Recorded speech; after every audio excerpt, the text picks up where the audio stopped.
Welcome back. This is video lecture 11.3, and we're going to talk about the material in chapter 11, section 5. And we're going to introduce a new dynamical variable that's just as important in physics as linear momentum. And it is the rotational version of linear momentum, and it is called angular momentum. And we're going to start with a definition of the angular momentum for a particle moving around in space, and then we'll build from there. Let me remind you / warn you to not confuse this new quantity we're about to introduce, angular momentum, with the quantity we've already introduced known as linear momentum. Linear momentum, as defined in chapter 9 of a particle, is denoted little p arrow, and it is by definition the mass of the particle times the velocity of the particle. Vector equation. You have to deal separately with the three components, x, y, and z. All right, that's what we already know, linear momentum. Little p. And we're going to have to be careful with words now. We really shouldn't just say momentum anymore, because now we have two versions, and we have to be clear. Do we mean linear momentum or angular momentum? Okay, so let's talk about the definition of angular momentum for a particle. Just going to state it. We have a particle, it's got some mass m, and it's moving with a linear momentum p, little p arrow. The particle's angular momentum with respect to a chosen point is defined to be.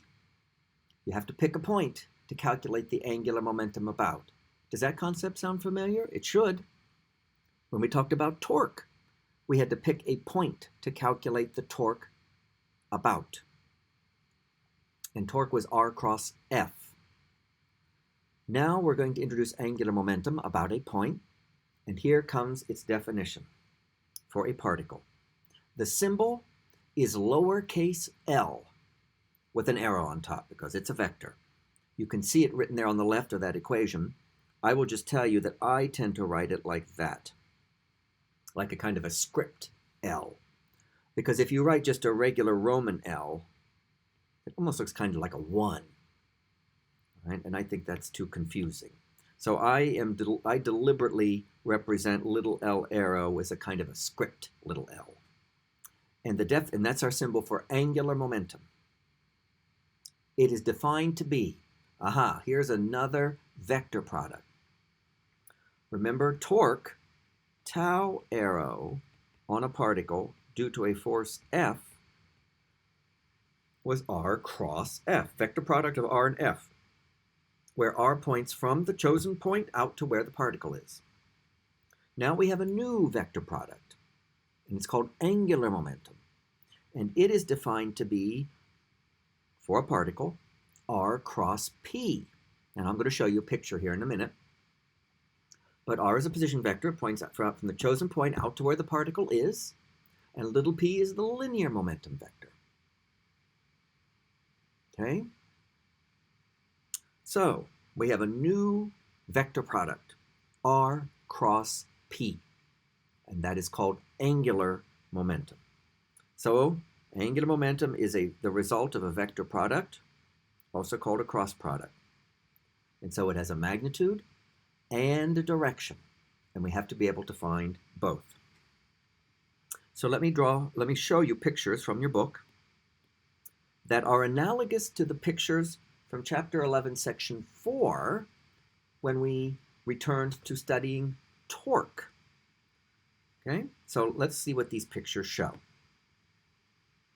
Because we are using now a vector product, like we did with torque, we have to think three-dimensionally.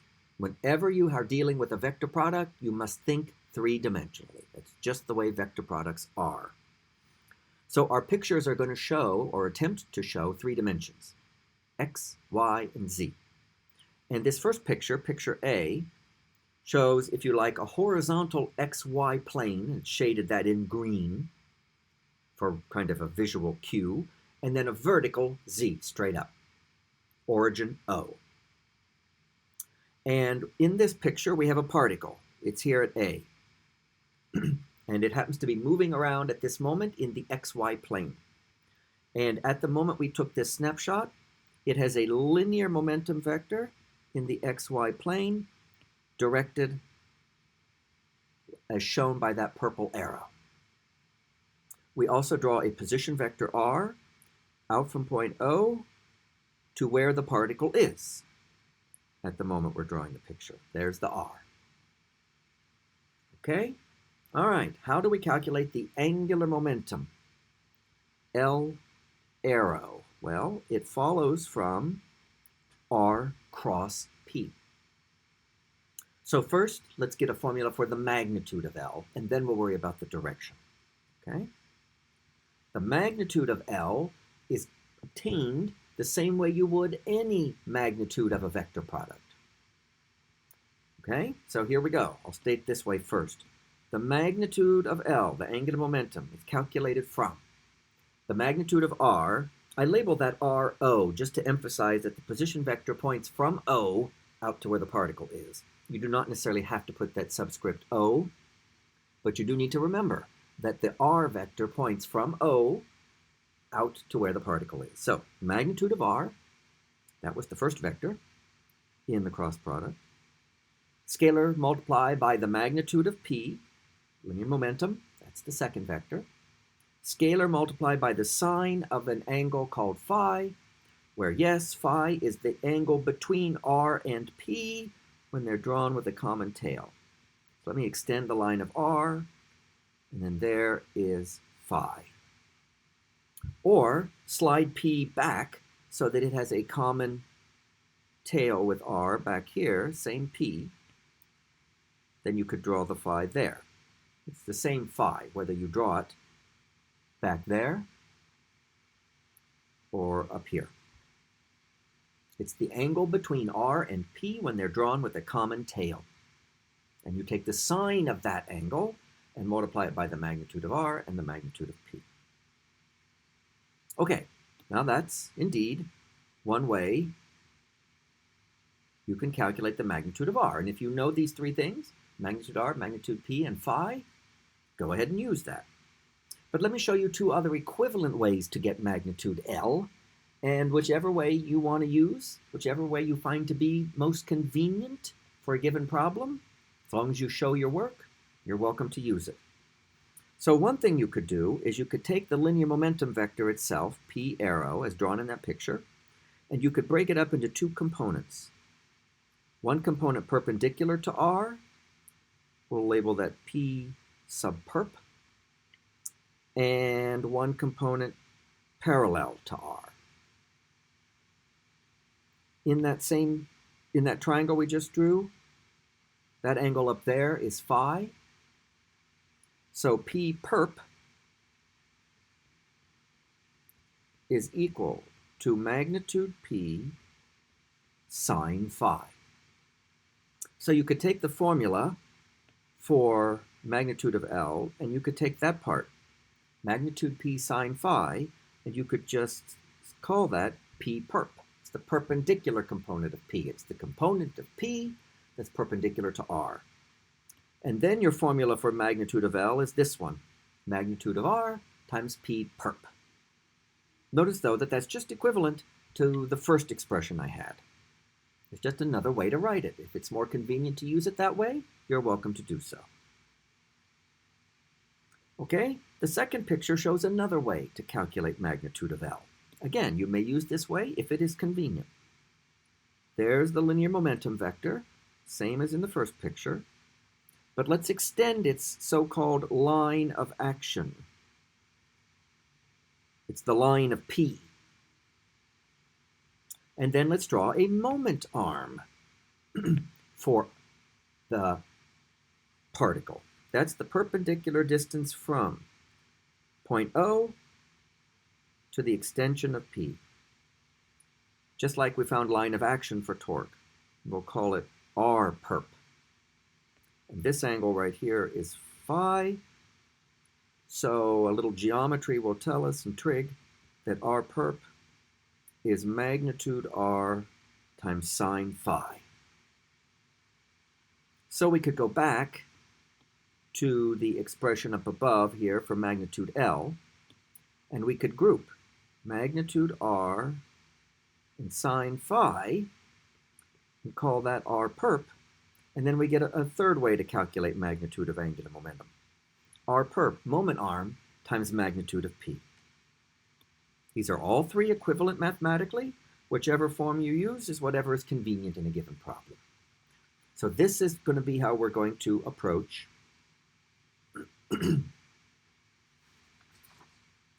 magnitude, tackling the magnitude of L. Now, what about the direction of L? That's important. So, let me talk about that next. Well, because L comes from a cross product or vector product R cross P, we know two things about the direction of L. One, L must be perpendicular to the plane formed by R and P. So we could use any one of these pictures that we've got here. How about the top one? Get rid of all this stuff. There's the R and P. They are in the XY plane. So in this picture, L, since it comes from a cross product, R cross P, must be perpendicular to the XY plane. That leaves you only two options for L. Plus Z, straight up from the plane, XY plane, or minus Z, straight down from the XY plane. Which is it? That question is answered by the right-hand rule. You take the fingers of your right hand, you start with R and P with a common tail, put your fingers along R with your palm facing P, and then push with the fingers of your right hand R on top of P, and see which way your outstretched thumb points. If you do that, and you should do that here for practice, if you do that in this case, you will get that the angular momentum vector points straight up in the plus Z direction. That would be the direction of L arrow. You can draw it anywhere you want to draw it, but it must point straight up. Okay? All right, now let me show you one more way to calculate angular momentum. And this method is handy. If you're given R and P in unit vector notation, that means you're given the position vector in that form, if I'd use full 3 dimensions, where you'll be given the numerical values of x, y, and z in meters, and you're given the linear momentum vector with its 3 components labeled px, py, pz. So you're given those 3 numbers, px, py, pz, in kilogram meter per second. So if you're given R and P in unit vector notation, then using vector product, there's a formula you can write down for calculating L that depends on knowing that those 3 numbers, x, y, and z, and those 3 numbers, px, py, and pz. And I will just write the formula, and we will use it if it's convenient. L equals y times pz minus z times py, all times I hat. That's the first term. That means all that stuff right there is the x component of L. Plus, parentheses, z times p sub x minus x times p sub z, all times j hat. And that number right there is the y component of L. Plus x times p sub y minus y times p sub x, all times k hat. And that number is the z component of L. So use that form if you're given R and P in unit vector notation. But boils down to this, we have another vector product to work with. So let's get right to practicing with angular momentum. We'll do practice here, including a class engagement exercise that I'll show you in a moment. And then we'll do a Wiley Plus problem in class, which will be a video because it's Thursday. All right, here's our practice. We have a picture, and in this picture, we have shown two particles, and they're moving in the xy plane. They're labeled 1 and 2 there. Particle 1 has a mass m and a velocity v1, shown in the figure right here. Okay? Particle 2 has a mass 2m and velocity v2. There are two choices for the direction of v2. They are labeled in the picture A and B. Each choice for v2 makes an angle of 30 degrees with the plus y axis. So here are A and B. There and there. It's not showing up very well, but particle 2 happens to be located on the y-axis, and its velocity v2 could either be in this direction, A, or this direction, B. We have options, it turns out. Okay, that's the scenario. Now here come the questions. Here's the first one. What is the direction of the angular momentum of particle 1 with respect to the origin? I label that L01. I know it's a busy notation, but I think it's important.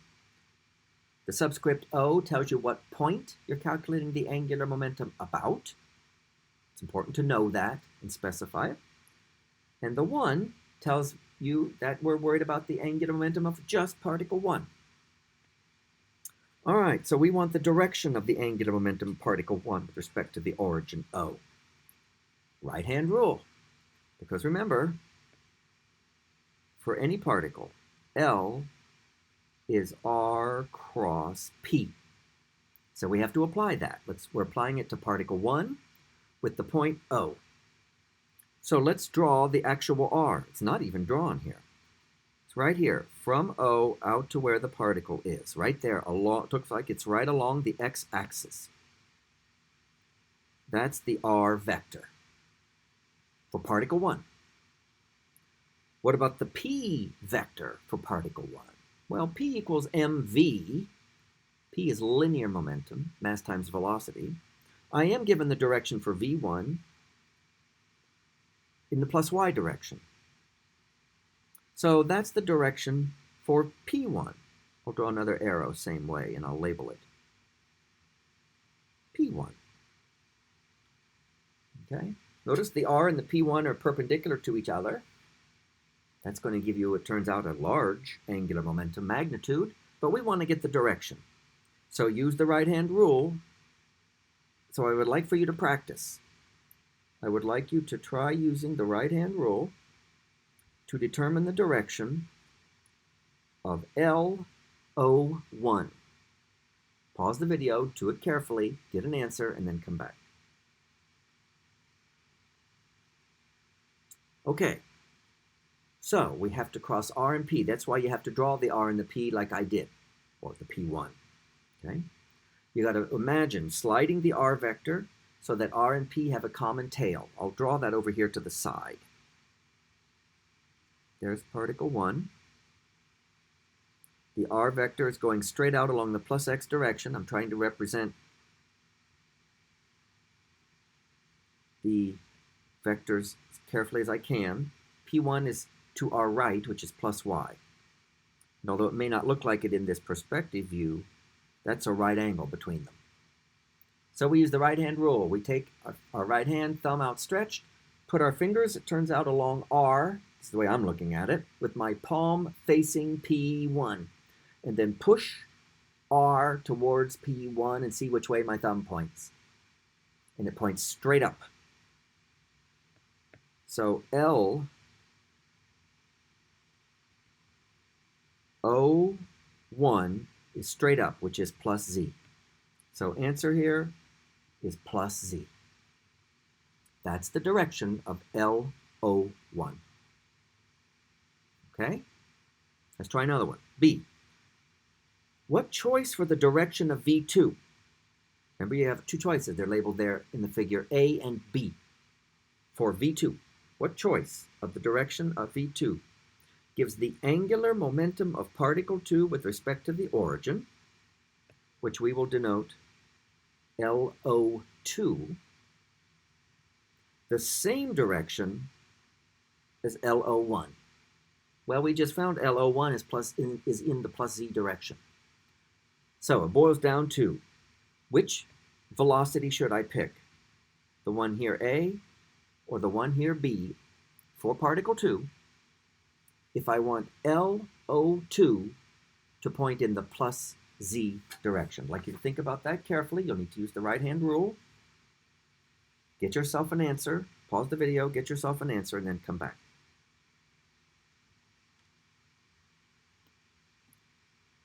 Okay, let's draw some more pictures. There's our particle.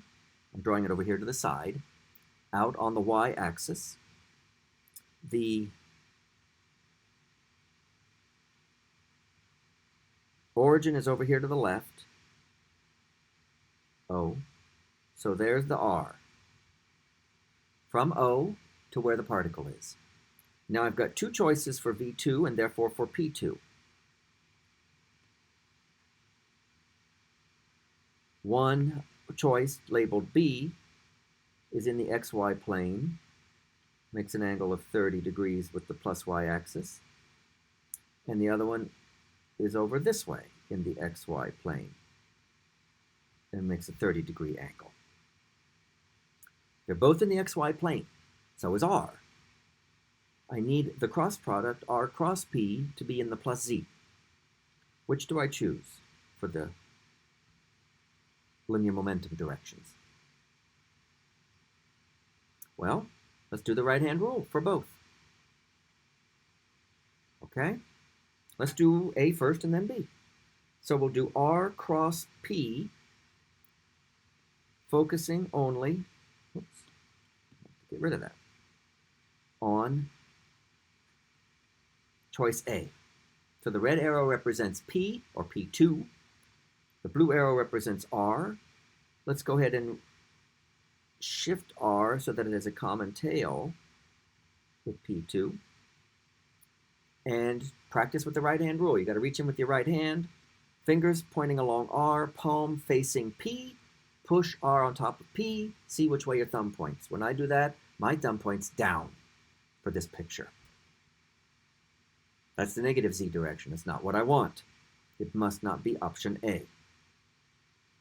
So now let me draw the second option, B, that makes an angle of 30 degrees. It's now on the other side of R. And now when you put your fingers along R with your palm facing P and push R on top of P, your thumb points up, straight up. And so LO2 is straight up, and that's what I want. So the answer is option B. Okay? That'll give me LO2 the same direction as LO1. Okay? C. What is the value of the magnitude V2? Notice the V2 doesn't have an arrow on top. It's just the magnitude. In terms of the magnitude V1, that gives me this equality. The magnitude of LO1 is equal to the magnitude of LO2. I want the angular momentum values for the two particles to have equal magnitude. Well, let's just go down here. Let's get a symbolic expression for LO1 magnitude. Let's use magnitude R times magnitude P times sine phi, where phi is the angle between R and P. Let's apply that to particle 1.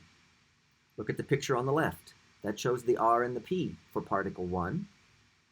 So that's magnitude of R, magnitude P1, sine of angle between them. But the picture shows that the angle between R and P1 is 90 degrees.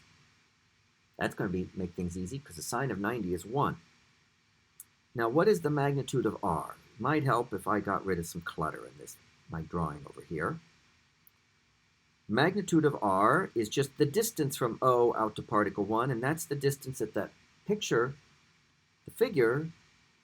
tells me is little d. So the magnitude of r is little d. The magnitude of P1 is m times the magnitude V1. Right, linear momentum. And the sine of 90 is 1, so there's the symbolic expression for LO1 magnitude. Now let's get a symbolic expression for LO2 magnitude. Okay, now you got to look at where 2 is. Notice the r would point from O out to where 2 is, and the magnitude of r would just be d. Then I multiply that by the magnitude of P2 and the sine of phi. Phi is the angle between r and P2, but we know that's 30 degrees. Let's keep pushing on that a little more. That's d times. Okay, what's the magnitude of P2? That's the linear momentum of particle 2. Remember, particle 2 has a mass 2m. So 2m times the magnitude V2. And the sine of 30 is a half. So might as well put that in. So that the 2 and the 1/2 cancel. And what this is, then, is dm magnitude V2.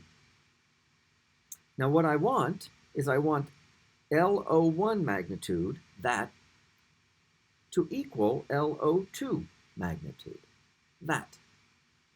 And that will clearly be true if V2 magnitude and V1 magnitude are equal.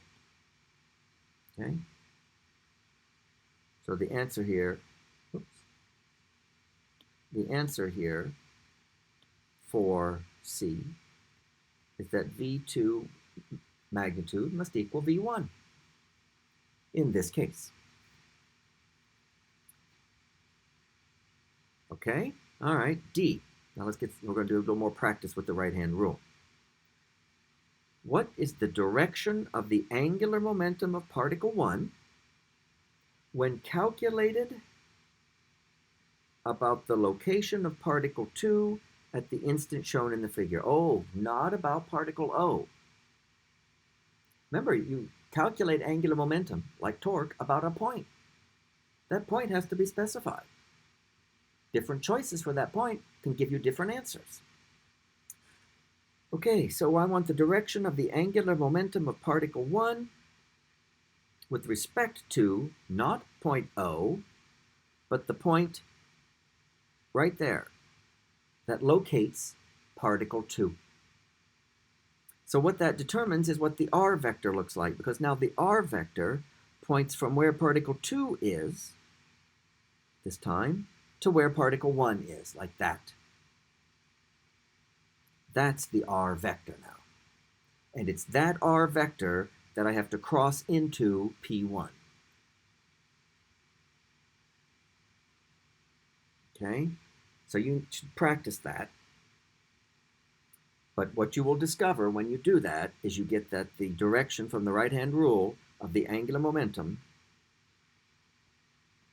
of particle 1, when calculated about point 2, is plus z. All right, one more practice. Suppose particle 2 has a velocity in the direction of A, as shown in the figure. Therefore, that's the direction of its linear momentum, right there, that direction. Here's the question. What is the direction of the angular momentum of particle 2, not about point O, about the location of particle 1 at the instant shown in the figure? About that point right over there, particle 1. So now you draw an r vector from 1 to 2, like that. And then there's the P. And you do the right-hand rule, R cross P, with that R and that P. And you see what direction you get. And what you should find is that you get, the right-hand rule gives you that R cross P is in the negative z direction. Okay, just practicing with angular momentum as a vector product. All right, here's the one I want you to do on Blackboard as a class engagement exercise. Let me get some space here. All right, so this is a little short exercise that you answer for class engagement on Blackboard. And here's what we have. We have two arrangements of particles that have the same mass and speed. In the figure on the left, particles 1 and 2 move around point O in circles with radii of 2 meters and 4 meters respectively. Right? So this smaller radius must be the 2 meter radius, and this larger radius is the 4 meter radius. Particles 1 and 2 are circulating about point O.